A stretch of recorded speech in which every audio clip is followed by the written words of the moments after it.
My sisters and brothers, I greet you all with the love and peace of the Lord.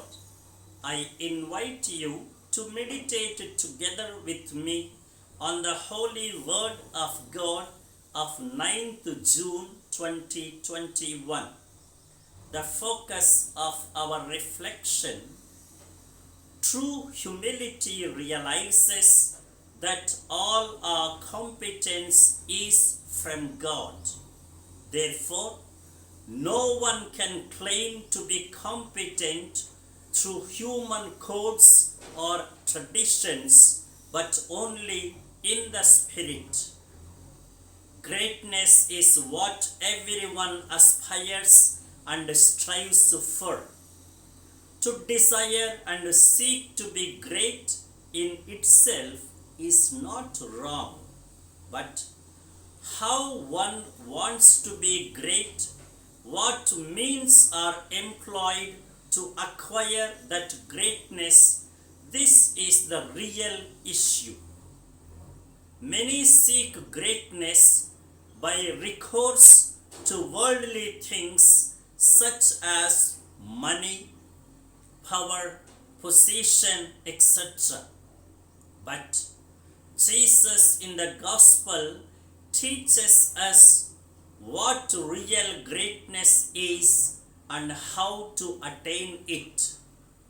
To be really great is to be rated great not in the sight of the world but in the sight of God.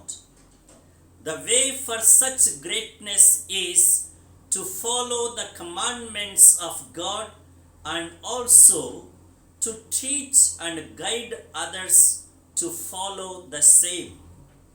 Thus, following the commandments alone is the criterion that decides whether we are great or not. To follow the law does not mean to be legalistic and rigid. It is to understand and assimilate the spirit of the law. It is to be faithful to the spirit of the law. It is to act according to the Spirit of God. It is to seek all our competence from God. It is to be His competent ministers of a new covenant.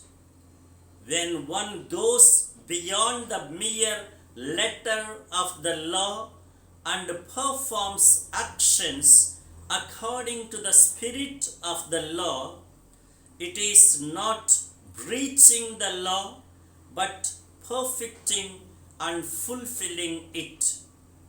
This is what Jesus always did. He was only perfecting and accomplishing the law, which apparently was violating the law. Seen from the perspective of fidelity to God's love and adherence to God's will, all the laws and directives will no more be burdensome restrictions or curtailing retrenchments. Rather, they become facilitators toward perfection. And now, the direction and the directive for our life: freedom of the Spirit is not equivalent to lawlessness or callousness or indulgence, but it is the perfect following of God's precepts.